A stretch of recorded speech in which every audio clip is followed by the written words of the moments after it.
What is up, everyone? It's Quinn here, and in this video I'm going to be going through my Week 10 top 36 wide receivers and then splitting these players up into tiers. I've already posted the running back rankings if you guys want to check out those after this one, but let's just dive right into tier 1. We are going to be missing some of the top wide receivers due to bye weeks, but we're going to have 5 tier 1 players. It's going to be Amon-Ra St. Brown, Stephon Diggs, Jamar Chase, CeeDee Lamb, and Keenan Allen. Not going to get super nitpicky with how these guys are ordered. Amon-Ra St. Brown with a nice matchup against the Chargers. Stephon Diggs has just been balling all season long. Jamar Chase, same thing. Joe Burrow back, looking like the guy we've seen in previous seasons. Jamar Chase should be a high-end wide receiver one rest of the season. CeeDee Lamb has been on an absolute tear. And then Keenan Allen, another very strong option pretty much all season long, and drawing a decent matchup here against the Lions. So those guys are all going to be locks in your lineup every single week. Then looking at tier 2, this is pretty much going to take us through our wide receiver ones. Going to start off this tier with Adam Thielen. Coming off a down week, but has still been very, very impressive over the entire season. I like the matchup here against the Bears on Thursday night, not fading off of him after one down game. Then after Thielen, we're going to have Mike Evans. Decent matchup here against the Titans. Teams are going to have to attack them through the air because they're so strong at stopping the run. Mike Evans has been a very strong fantasy option all season long. Bucks clear wide receiver one, so I do like him as like a mid-tier wide receiver one this week with some of the other players on bye. Behind Evans, we're going to go with Chris Olave. Hasn't necessarily hit consistently in the touchdown department, but when he does, he can give you some really strong fantasy games. I like the week-to-week volume, and he draws a nice matchup here against the Vikings defense. Behind Olave, we have T. Higgins. Talked about it with Jamar Chase, but Joe Burrow looks like he's back. T. Higgins coming off a big game. He's someone who I talked about as a buy low before last week. I just thought he was going to bounce back when he's healthy and Joe Burrow's healthy. He gives you fringe wide receiver one production. With the bye weeks, I do have him as a top 10 guy this week. And then behind Higgins, going to have Michael Pittman. He's just been a very consistent option week after week, commands a lot of volume, been very impressive with Gardner Minshew at quarterback, so he's going to be a top 10 guy. And then wrapping up tier 2, going to go with Brandon Ayuk going up against the Jaguars. We have the 49ers coming off the bye. A lot of their weapons should be pretty healthy heading into this one. Brandon Ayuk has been solid. He's been the top weapon here for the 49ers through the air at least. Obviously Christian McCaffrey, the best fantasy option, but through the air, Brandon Ayuk has been their number one. So that's going to wrap up tier 2. Now looking at tier 3, pretty large tier here. We're going to start it off with Garrett Wilson. He draws a decent matchup here against the Raiders. Obviously, he hasn't been wildly consistent due to the quarterback play of Zach Wilson, not really his own fault, but he consistently commands a lot of volume. I think he can have a nice matchup here against the Raiders. This tier, I feel like there's a lot of variance, so if you think some of these other guys should be ahead of Wilson, I get it. I feel like a lot of these guys are very, very close together. Behind Garrett Wilson, we're going to have Devontae Adams. Same matchup there with Garrett Wilson. I know Adams has struggled, and I know this is a tough matchup. I really just can't find myself ranking Adams much lower than this, considering how talented he is. I know the quarterback play is suspect, but I do think we could see Adams get heavily targeted in this matchup, and I do think he'll be a nice option moving forward. I think he's going to bounce back. Obviously, it has not been a strong run over the last 4, maybe 5 weeks, but I do expect him to turn it around at some point. Behind Adams, we're going to have DeAndre Hopkins. We just saw the Texans offense and their pass catchers just go off against the Buccaneers. Now they get DeAndre Hopkins, who has some new life now with Will Levis coming in at the quarterback position. So I like D-Hop as a high-end wide receiver 2 this week.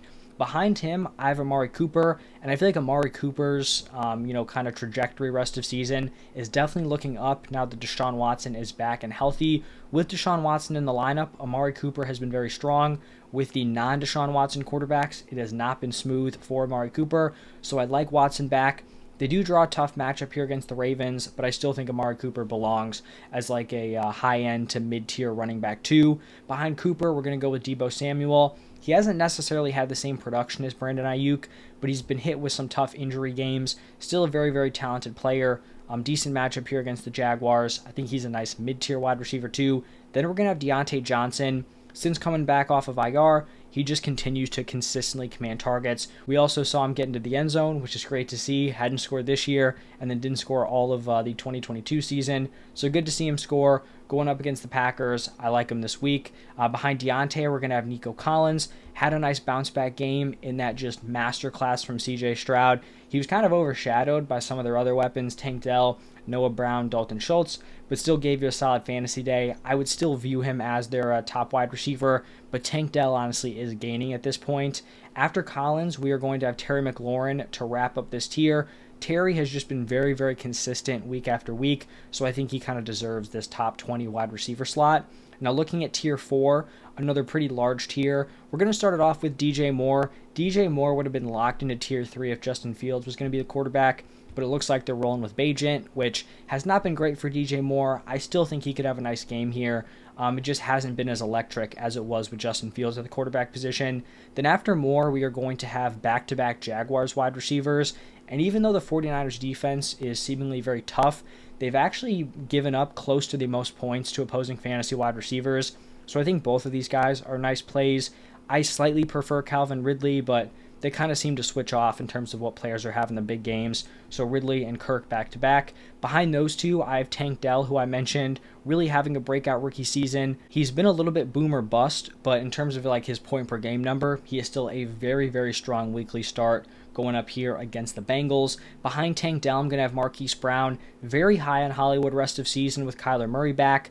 I think it's going to be a very fun game to watch to see how Kyler's looking, what that connection is going to be like. When they played together and Marquise Brown was the clear wide receiver 1 at the beginning of the 2022 season, he was putting up wide receiver 1 production.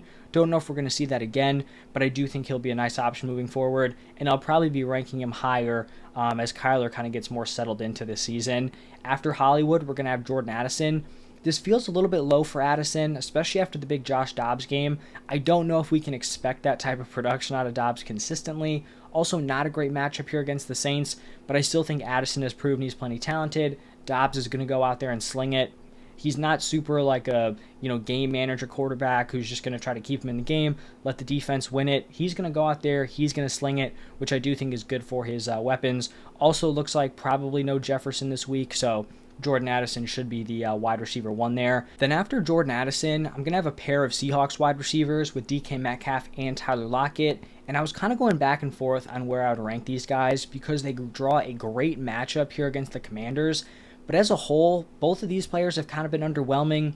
Geno has definitely not played up to what we saw in 2022. So I was kind of trying to balance that. Ended up settling with them as like high-end wide receiver 3s. I do think like one of these players is probably going to have a pretty big game, but I don't know if all of their weapons are going to hit in this one. Metcalf and Lockett are very close together in terms of their points per game this season, so I think they're pretty close together rest of season. Behind those two, we're going to have Chris Godwin. I could definitely see an argument for Godwin being higher. The difference between him and Evans does seem pretty extreme because I do like the matchup for both, but Evans has been the clear better option. Behind Godwin, we are going to go with Drake London going up against the Cardinals. Excited to see Drake London get paired with Taylor Heineke, really get a quarterback in there who can support his fantasy weapons. And then that's going to wrap up tier 4. We're going to have a pretty small tier 5 with Jacoby Myers, Josh Downs, Zay Flowers, and George Pickens. So for Jacoby Myers here, it hurts to rank him this low. I do think the matchup is not great here against the Jets, and obviously the change in quarterback probably isn't going to be great. He had a pretty nice week 9, but it was due to a rushing touchdown, not necessarily doing a ton through the air. I don't know how consistent that rushing production is actually going to be for him. So he is going to be a tier 5 guy for me. Like I said, it's tough because he has been so impressive, but I do just think Devontae Adams is the better option. So if they can only support one guy, I would expect it to be Devontae. After Myers, we have Josh Downs. To be totally honest, I don't think Josh Downs is going to suit up this week, and if he does, it's probably going to be somewhat limited. So I have him lower than I would if he was fully healthy, and if he doesn't play, obviously just kick him out, and wouldn't be playing Alec Pierce, even if Josh Downs wasn't playing. Then we're going to have Zay Flowers. He's definitely fallen a little bit, 2 rough weeks, and hadn't been a crazy high ceiling play before that. I do think he's going to be better rest of season. Tough matchup this week against the Browns, but I do like him moving forward. And then George Pickens, he has kind of struggled aside from the first game with Deontay Johnson back. I still think he'll be fine. He's a talented player, but he just doesn't have a super high weekly floor, someone who's going to need to hit on a big play to really deliver for you for fantasy. And then the final tier here, tier 6, we're going to go Cortland Sutton, Jackson Smith and Jigba, and Gabe Davis. Courtland Sutton has been the touchdown guy for these Broncos wide receivers. The volume hasn't been super consistent, but he has been consistently getting into the end zone. JSN really starting to kind of carve out that solid role as their wide receiver 3. Talked about the strong matchup. I think if JSN wasn't starting to emerge, I'd probably be higher on Metcalf and Lockett, but I could also see this being a big week for JSN.